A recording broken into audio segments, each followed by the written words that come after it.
SC వర్గీకరణ bill అసెంబ్లీలో ఆమోదం తెలపడం గర్వించదగ్గ విషయమని ఎంఆర్పీఎస్ మండల అధ్యక్షులు తిరుపతి అన్నారు. రాజన్న సిరిసిల్ల జిల్లా గంభీరావుపేట మండల కేంద్రంలో ఎంఆర్పీఎస్ మండల అధ్యక్షులు తిరుపతి ఆధ్వర్యంలో ఎంఆర్పీఎస్ నాయకులు విజయోత్సవ ర్యాలీ నిర్వహించారు. అనంతరం అంబేద్కర్ విగ్రహానికి పూలమాల వేశారు.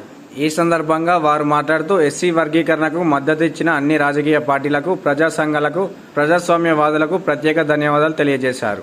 ఎస్సీ వర్గీకరణ బిల్లుకు మద్దతు తెలిపిన ప్రధాని మోడీ, ముఖ్యమంత్రి రేవంత్ రెడ్డి, అన్ని పార్టీల ఎమ్మెల్యేలకు హృదయపూర్వక కృతజ్ఞతలు తెలుపుతున్నామని అన్నారు. ఈ కార్యక్రమంలో ఎంఆర్పీఎస్ మండల నాయకులు, వివిధ గ్రామాల మాదిగ ఉప కులాల యువకులు పాల్గొన్నారు.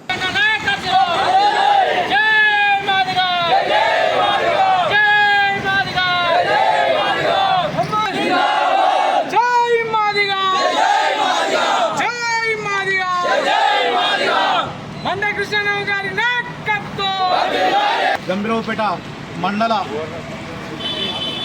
మరియు గ్రామాల శాఖల ఆధ్వర్యంలో, ఎంఆర్పీఎస్ ఆధ్వర్యంలో ఏదైతే మొన్నటి రోజున ఏబిసిడి వర్గీకరణ తెలంగాణ అసెంబ్లీ సాక్షిగా ఆమోదం తెలిపిందో దానికి మద్దతుగా ఇలా విజయోత్సవ ర్యాలీ ఈ మండల కేంద్రంలో చేయడం జరిగింది.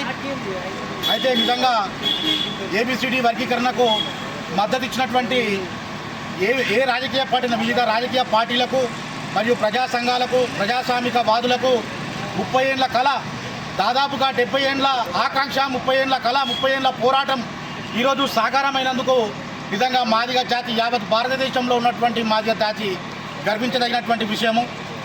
అదేవిధంగా ఏబిసిడి వర్గీకరణకు వ్యక్తిగతంగా మద్దతు ఇచ్చినటువంటి, సపోర్ట్ చేసినటువంటి ఈ దేశ ప్రధాని అయినటువంటి నరేంద్ర మోడీ గారికి, ఈ రాష్ట్ర ముఖ్యమంత్రి అయినటువంటి రేవంత్ రెడ్డి గారికి, మరియు వివిధ పార్టీల అధ్యక్షులకు, పార్టీ నాయకులకు, ఎమ్మెల్యేలకు అందరికీ కూడా ఈ హృదయపూర్వక నమస్కారాలు తెలియజేస్తున్నాము.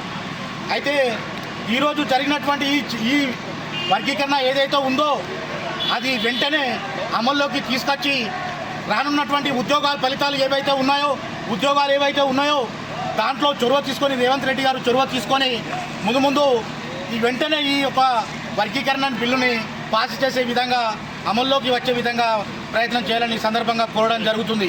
అదేవిధంగా వివిధ గ్రామాల నుంచి వచ్చినటువంటి ఈ కార్యక్రమానికి వివిధ గ్రామాల నుంచి వచ్చినటువంటి కార్యకర్తలకు, ఎంఆర్పీఎస్ నాయకులకు, మాదిగ బాంధవులకు, సోదరులకు అందరికీ నిజంగా ఈరోజు మాదిగ జాతి ఉద్యమ వందనాలు తెలియజేసుకుంటూ, పాదాభి వందనాలు తెలియజేసుకుంటూ ఉంటున్నాను.